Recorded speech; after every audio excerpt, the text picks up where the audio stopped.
সকালবেলা ঘুম থেকে উঠে আয়না দেখাটা আমার বেশ পুরনো অভ্যেস। আচ্ছা, তোমরা কারা এমন করো আমাকে কিন্তু অবশ্যই জানাবে। হ্যালো, আমি তিথি। কেমন আছো তোমরা সবাই? আচ্ছা, নতুন বছরের শুরুটা কেমন করে করলে তোমরা? আমাকে কিন্তু অবশ্যই জানিও। আজকে ঘুম থেকে উঠে প্রায় সাথে সাথে একটা পার্সেল এসেছিল। একটা 3 পিস সেট অর্ডার করেছিলাম, ওটাই আর কি। যেদিন পরবো তোমাদের সঙ্গে অবশ্যই শেয়ার করব।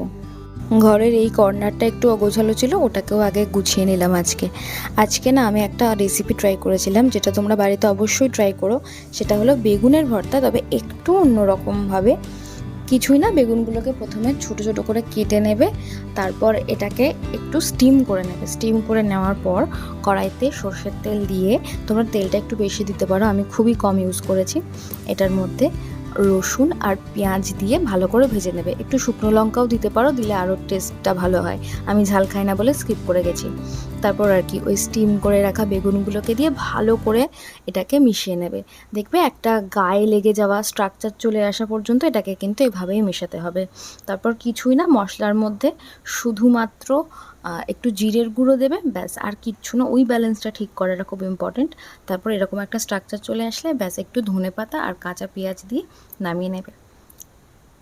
ব্যাস, হয়ে গেল রান্না।